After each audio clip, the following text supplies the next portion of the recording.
नमस्कार, आप सभी का स्वागत है इंडिया डेली लाइव पर। मैं हूं आंचल श्रीवास्तव, लेकर हाजिर हूं भारत डेली लाइव के खास बुलेटिन। बड़ी खबर के साथ शुरुआत करेंगे। सुनेत्रा पवार ने डिप्टी सीएम के पद की शपथ ले ली है। बड़ी खबर हम आपको बता रहे हैं, महाराष्ट्र की पहली महिला सीएम बनी है सुनेत्रा पवार। राज्यपाल ने इसकी शपथ दिलवाई है और पद गोपनीयता की शपथ दिलाई है। ये बड़ी खबर हम आपको बता रहे हैं। मुंबई से खबर सामने आ रही है, महाराष्ट्र की पहली महिला सीएम बनी है सुनेत्रा पवार। राज्यपाल ने इसकी शपथ दिलवाई है, गोपनीयता की शपथ दिलवाई है।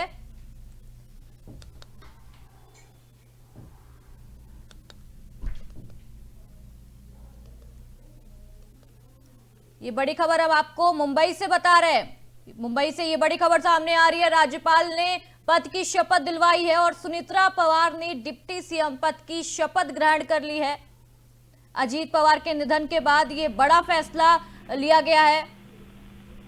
राज्यपाल ने इसकी शपथ दिलवाई है और गोपनीयता की शपथ भी दिलवाई है।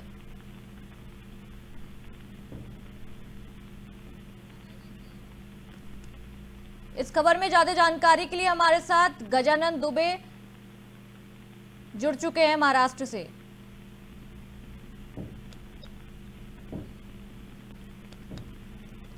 गजानन, जिस तरीके से ये पहली डिप्टी सीएम बनी है महाराष्ट्र से, ये बड़ी खबर सामने आ रही है, उनको शपथ भी दिलवा दी गई है, क्या कुछ इस पर जानकारी है?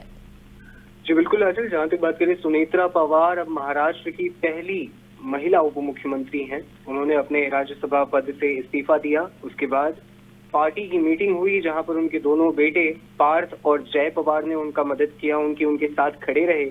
पार्टी के वरिष्ठ नेता प्रफुल्ल पटेल, सुनील तटकरे, धनंजय मुंडे, छगन भुजबल, ये सभी पार्टी मीटिंग में थे। वहां पर ये निर्णय लिया गया कि सुनेत्रा पवार अब राष्ट्रवादी कांग्रेस पार्टी अजीत पवार गुट की सर्वे सर्वा होंगी, सारा नियंत्रण उनके हाथ में होगा और वो होंगी पार्टी की नई अध्यक्षा।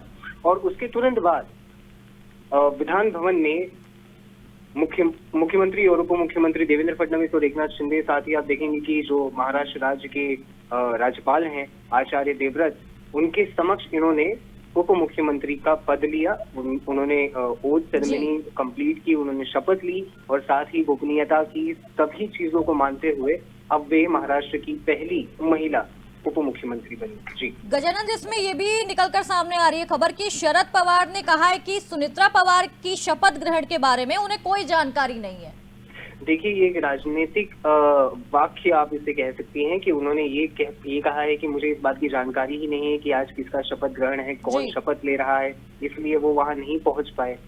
वो और उनकी बेटी सुप्रिया सुले, ये दोनों अजीत पवार के अंतिम संस्कार के समय तत्पर रहकर सारा काम करते हैं और उनकी पत्नी के शपथ ग्रहण समारोह में वो नहीं जा पाते हैं। तो ये अपने आप में एक राजनीतिक फैसला है। ये वो दर्शाना चाहते हैं कि हम इसका अपोज नहीं कर रहे, हम इसका विरोध नहीं कर रहे, हम भले ही साथ ना हो लेकिन हम इनके साथ हैं। जी, ये भी गजानन खबर निकल कर है कि इनमें परिवार में ही एनसीपी में कुछ मतभेद चल रहा है। तो क्या ये कह सकते हैं कि हाँ, पारिवारिक मतभेद कुछ निकल कर सामने आ रहा है?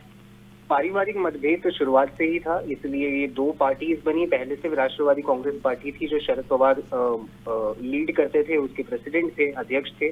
अजीत पवार ने सत्ता के जोड़ तोड़ को संभालने के लिए राष्ट्रवादी कांग्रेस पार्टी अजीत पवार गुट बनाया, उनको उनका सिंबल भी मिला घड़ी का। तो ये पारिवारिक मसला हो सकता है, लेकिन संवैधानिक और राज्य प्रशासन के तौर पे अगर देखा जाए, पॉलिटिक्स के तौर पे देखा जाए, गवर्नमेंट के तौर पे देखा जाए, तो ये मसला कुछ डिस्टर्बेंस नहीं क्रिएट करता महाराष्ट्र की राजनीति में। अब ये स्पष्ट है कि अजीत पवार गुट, जो अजीत पवार द्वारा संचालित किया गया, उनके देहांत के बाद अब उनकी धर्मपत्नी सुनेत्रा पवार महाराष्ट्र की उप मुख्यमंत्री। जी गजानन, जब हम तस्वीरें देख रहे थे निधन के बाद की, जो क्रियाक्रम होता है उसकी सारी तस्वीरें थी, उसमें सुप्रिया सुले बहुत आगे कर रही थी और हर चीज में वैसे भाग ले रही थी। लेकिन अब जब इतना बड़ा मौका है तो शरद पवार और सुप्रिया सुले वहां पे मौजूद नहीं है। क्या अभी कोई जो ताजा तस्वीरें निकलकर सामने आ रही है या अभी कोई ऐसी अपडेट मिल रही है कि वो शामिल हुए हैं या नहीं हुए हैं, ऐसी कोई जानकारी? देखिए, हाल फिलहाल इस बात की कोई जानकारी नहीं मिली है कि सुप्रिया सुले या फिर शरद पवार खुद वहां पर उनसे मिलने गए हो या फिर उनको बधाई देने गए हो या फिर उनको सम्मानित करने गए हो। जी, इस बात की किसी भी तरह की कोई जानकारी सामने नहीं आई है। अभी कुछ देर पहले उन्होंने शपथ ली है। अब वो अपने एक गवर्नमेंट सीक्रेसी मीटिंग होती है गोपनीयता की एक मीटिंग की जाती है, जो कि मुख्यमंत्री, दोनों उप मुख्यमंत्री और मुख्यमंत्री के साथ ही राज्यपाल भी वहां मौजूद होते हैं। वहां पे चीजों के बारे में बातचीत होती है कि किन चीजों के बारे में मीडिया के और लोगों के सामने बात करनी है, नहीं करनी है, जी। गवर्नमेंट सीक्रेट्स को किस तरह मेंटेन रखना है, डिसीजंस में कौन सी पॉलिटिकल पार्टी किस तरह से गवर्नमेंट फॉर्म करती है, कई सारी चीजें अब होंगी। ये वो दौर है जो महाराष्ट्र ने पहले कई बार देखा है बीते 15 सालों में, लेकिन ये पहली बार हुआ कि किसी उप मुख्यमंत्री के देहांत के बाद उनकी पत्नी को उप मुख्यमंत्री बनाया गया और साथ ही वो उस पॉलिटिकल पार्टी की सर्वे सर्वा भी बनी। जी। तो ये भी एक अपने आप में बहुत बड़ी बात है कि सुनेत्रा पवार अब राष्ट्रवादी कांग्रेस पार्टी अजीत पवार गुट की सर्वे सर्वा है। जी गजानन, बहुत बहुत शुक्रिया आपका ये खास जानकारी हमारे साथ साझा करने के लिए। तो जैसा कि आप सबने सुना कि सुनेत्रा पवार ने डिप्टी सीएम की पद की शपथ ग्रहण कर ली और महाराष्ट्र की पहली महिला सीएम बन गई हैं। सुनेत्रा पवार ने राज्यपाल ने उनको शपथ दिलवाई है और पद और गोपनीयता की शपथ दिलवाई है।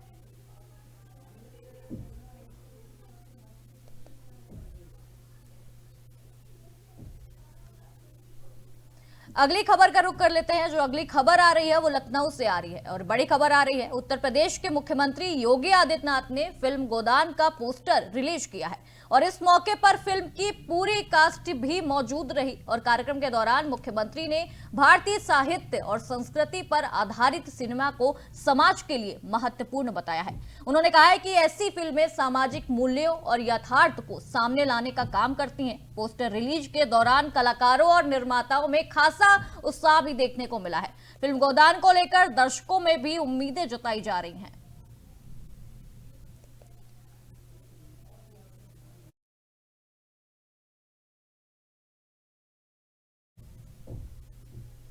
राजस्थान के मुख्यमंत्री भजन लाल शर्मा ने आज जिले में आयोजित एक दिवसीय विशेष ग्राम उद्यान शिविर की समीक्षा बैठक की है और इस दौरान मुख्यमंत्री ने प्रशासनिक अधिकारियों से शिविरों के माध्यम से ग्रामीणों को मिल रहे लाभों की भी जानकारी ली है। योजनाओं के प्रभावी क्रियान्वयन और पर जोर दिया है कि ज्यादा से ज्यादा ये तेजी के साथ किया जा सके जो भी योजनाएं हैं। मुख्यमंत्री ने कहा है कि ग्राम उद्यान शिविरों का मुख्य उद्देश्य सरकार की जन कल्याणकारी योजनाओं को सीधे ग्रामीणों तक पहुंचाना है और उनकी समस्याओं को मौके पर ही उनका समाधान करना है। उन्होंने अधिकारियों को ये निर्देश दिए हैं कि शिविरों में पारदर्शिता, संवेदनशीलता और तुरंत कार्रवाई सुनिश्चित की जाए। मुख्यमंत्री भजन लाल शर्मा ने यह भी कहा है कि ग्रामीण विकास राज्य सरकार की प्राथमिकता है और ऐसे शिविरों के माध्यम से गांवों को आत्मनिर्भर बनाने की दिशा में ठोस कदम भी उठाए जा रहे हैं।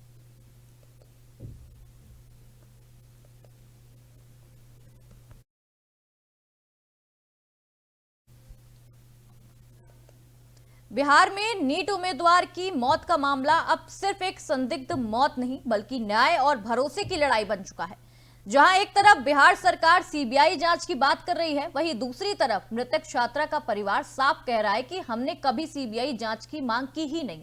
परिवार का यह आरोप है कि सरकार जनता को गुमराह कर रही है और उनका यह कहना है कि उन्होंने शुरू से ही सुप्रीम कोर्ट या हाई कोर्ट की निगरानी में निष्पक्ष जांच की मांग की थी ताकि सच्चाई दब ना जाए। इतना ही नहीं, परिवार ने डीजीपी पर भी गंभीर आरोप लगाए हैं। उनका यह कहना है कि सीबीआई का नाम लेकर उन्हें डराने की कोशिश की जा रही है, इसलिए उन्हें सीबीआई पर भी भरोसा नहीं है।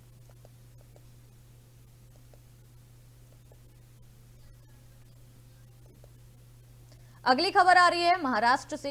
खामगांव के वामन नगर इलाके में पिछले 20 दिनों से पानी की आपूर्ति ठप होने से स्थानीय नागरिकों की मुश्किलें बढ़ती जा रही हैं।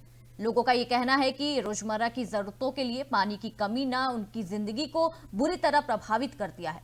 यही नहीं, इलाके की खुदी हुई अधूरी सड़क पर जो परेशानी हो रही है वो बढ़कर उसका भी खतरा और भी ज्यादा बढ़ गया है। गिट्टी और पत्थरों से भरी सड़क पर चलना मुश्किल हो गया है और इसी वजह से कई बच्चे और बुजुर्ग घायल हो चुके हैं।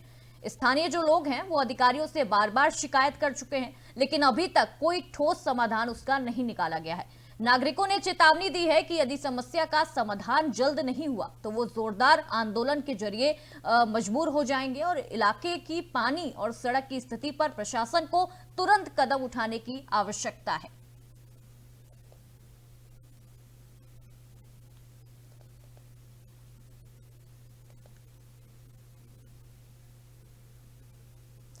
अगली जो खबर आ रही है वो दिल्ली से आ रही है। दिल्ली क्राइम ब्रांच ने मनोरोग दवाओं की तस्करी करने वाले एक बड़े अंतर्राज्यीय गिरोह का भांडाफोड़ किया है। इस कार्रवाई में क्राइम ब्रांच की टीम ने 3 आरोपियों को गिरफ्तार किया है और उनके कब्जे से 31 किलोग्राम अल्प्रोजरम बरामद किया है। जो अल्प्राजोलम होता है वो बरामद किया है। जांच में ये सामने आया है कि ये गिरोह अवैध रूप से प्रतिबंधित दवाओं की आपूर्ति उत्तर प्रदेश में एनसीआर के विभिन्न इलाकों में कर रहा था। पुलिस के मुताबिक आरोपी लंबे समय से इस नेटवर्क को चला रहा था और इससे पहले भी कई जगहों पर सप्लाई की जा चुकी है। क्राइम ब्रांच अब पूरे सप्लाई नेटवर्क और अन्य सहयोगी और इस अवैध कारोबार से जुड़े लोगों की पहचान में जुटी हुई है। अधिकारियों का यह कहना है कि आगे और गिरफ्तारियां भी हो सकती हैं।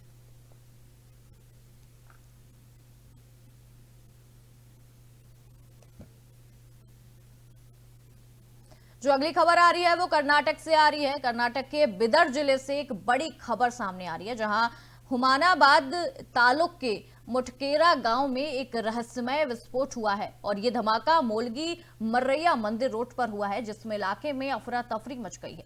इस पूरी घटना में कुल 6 लोग घायल हुए हैं, जिनमें 4 स्कूली बच्चे और 2 वयस्क शामिल हैं। गंभीर रूप से घायल अनवर साहब उम्र 18 वर्ष बताया जा रहा है। जब्बर सब जिसकी उम्र 65 वर्ष बताई जा रही है को बेहतर इलाज के लिए हैदराबाद और सोलापुर के अस्पतालों में रेफर कर दिया गया है। वहीं घायल स्कूली बच्ची की हालत फिलहाल, जो और भी बच्चे थे उनकी हालत फिलहाल स्थिर बताई जा रही है और उनका इलाज बीदर के BRIM अस्पताल में चल रहा है। घटना की सूचना मिलते ही पुलिस और प्रशासन की टीम मौके पर पहुंची और क्षेत्र को घेराबंदी कर जांच शुरू कर दी गई है। विस्फोट के कारणों का अभी तक स्पष्ट कोई पता नहीं चल पाया है। पुलिस सभी पहलुओं से मामले की जांच कर रही है।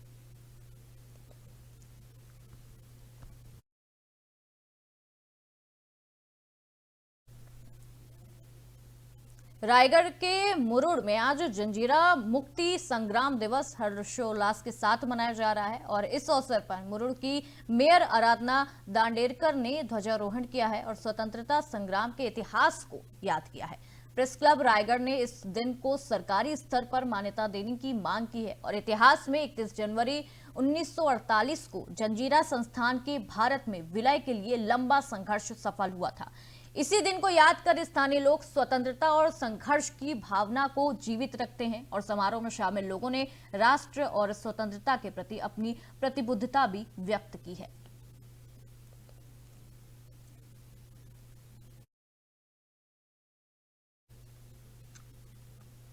अगली जो खबर आ रही है वो चित्रकूट से आ रही है और एक बड़ी खबर सामने आ रही है। सड़क दुर्घटना में मध्य विद्यालय रुकमा खुर्द के हेडमास्टर प्रमोद कुमार का आकस्मिक निधन हो गया है। अचानक से निधन हो गया है। पंजाब नेशनल बैंक के चित्रकूट शाखा में उनके सैलरी खाते के सिल्वर वेरिएंट के तहत मुफ्त बीमा योजना लागू थी। इस योजना के अनुसार आकस्मिक निधन की स्थिति में खाता धारक के परिजन हैं जो उनको 30 लाख रुपए की सहायता राशि प्रदान की जाती है।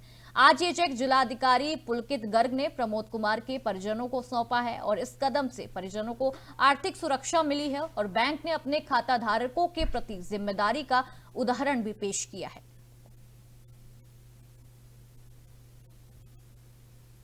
खाता धारक थे और सैलरी अकाउंट मेंटेन करते थे पंजाब नेशनल बैंक में, उनकी आकस्मिक जो मौत हुई उसके कारण हम लोग इंश्योरेंस, एक्सीडेंटल इंश्योरेंस के तहत उनको हमने बैंक ने पैसा दिया है। कितना 30 लाख रुपया का उनको इंश्योरेंस बनता था।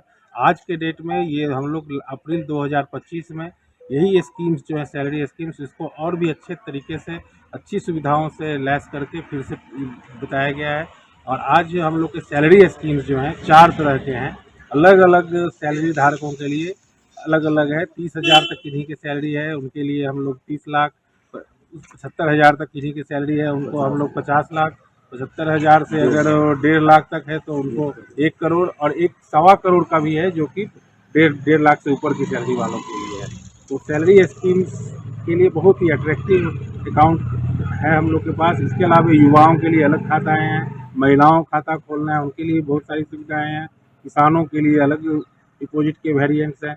तो हम यही आग्रह करते हैं कि जो भी कस्टमर्स की अगर पुराना खाता भी है वो आके बैंक की शाखाओं में आके अपने उसको इस तरह की सैलरी शाखा, सैलरी क्लास इस तरह का आगे कन्वर्ट करवा लें और इस योजनाएं का बैंक की जो पंजाब नेशनल बैंक की योजना है इसका जरूर फायदा उठाएं। चेक किसको मिला और कहाँ के रहने वाले हैं? ये श्रीमती संतोषी जो उनकी पत्नी है। चेक है प्रमोद कुमार जी जो उनके डिपेंडेंट हैं, उनकी पत्नी है संतोषी, उनको मिला है और उनके 4 बच्चे हैं। तो इनके सब के लिए हम लोग यहाँ पे आके खुद वाराणसी से मैं और मेरे मंडल प्रमुख प्रयागराज से आके यहाँ इनको। अगली खबर मध्य प्रदेश से आ रही है। मध्य प्रदेश के सरकार के मंत्री धर्मेंद्र सिंह लोधी आज विश्व प्रसिद्ध श्री महाकालेश्वर मंदिर पहुंचे हैं, जहां उन्होंने विद्वत भगवान महाकाल के दर्शन किए हैं। और दर्शन के बाद मंत्री धर्मेंद्र सिंह लोधी ने मंदिर परिसर की व्यवस्थाओं की सराहना की। उन्होंने कहा कि महाकाल मंदिर में दर्शन कर उन्हें दिव्यता का विशेष अनुभव हुआ है और यहाँ की व्यवस्थाएं बेहद सुचारू और व्यवस्थित तरीके से संचालित हो रही हैं। मंत्री ने भगवान महाकाल से ये प्रार्थना करते हुए कहा कि वो सभी श्रद्धालुओं पर अपनी कृपा बनाए रखें और प्रदेश में सुख शांति और समृद्धि भी बनी रहे।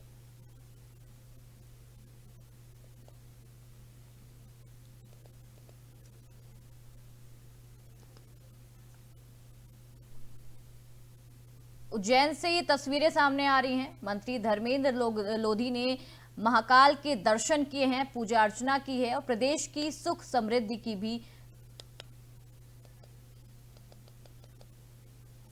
अगली जो खबर आ रही है वो राजस्थान से आ रही है। राजस्थान के बांसवाड़ा में भ्रष्टाचार निरोधक ब्यूरो यानी कि एसीबी ने पुलिस महकमे में रिश्वतखोरी का पर्दाफाश किया है।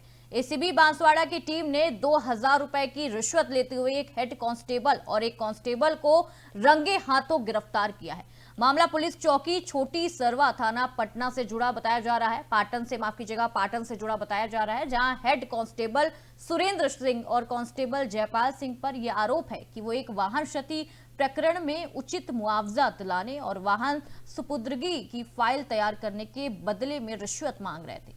परिवादी की रिश्वत में एसीबी ने पहले रिश्वत मांग का सत्यापन किया, जिसमें सामने आया कि हेड कांस्टेबल ने अपने मुंशी कांस्टेबल के लिए रिश्वत मांगी थी।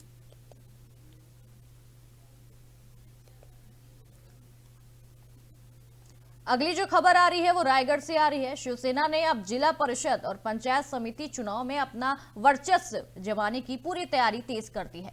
जिला प्रमुख राजा भाई कीड़ी ने कहा कि रायगढ़ जिला परिषद पर शिवसेना भगवा झंडा लहराएगी और राजा भाई केड़ी ने यह भी स्पष्ट किया है कि उनके सामने भाजपा और शोकाप के कोई मजबूत प्रतिनिधि हैं वो सामने नहीं आएंगे और उनकी रणनीति पूरी तरह से सुनिश्चित है। उन्होंने कहा है कि रायगढ़ में उनकी पार्टी 30 सीटें जीतने के लिए पूरी तरह से तैयार है। और राजा भैया केड़ी ने यह भी बताया है कि चुनाव से हटने के लिए विपक्ष द्वारा उन्हें 5 करोड़ का ऑफर भी दिया गया था, जिसे उन्होंने ठुकरा दिया है, क्योंकि उनका मानना यह है कि शिवसेना का संगठन और मजबूत जनसमर्थन ही असली ताकत है। ऐसे में रायगढ़ में आगामी जिला परिषद और पंचायत समिति चुनाव के नतीजे राजनीतिक संतुलन के लिहाज से बेहद महत्वपूर्ण साबित होंगे।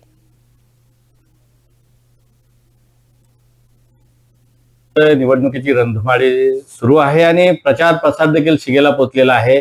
शिंदे शिवसेना रायगड जिल्ह्यामध्ये कशा पद्धतीने लढत देते, काय सांगाल, कसा विश्वास आहे?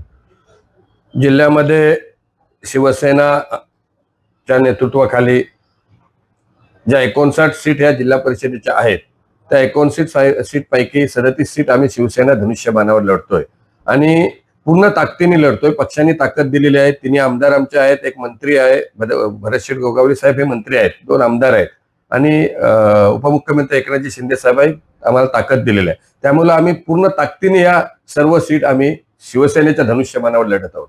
काय सांगाल, किती जागा जिंकण्याचा आशावाद आहे?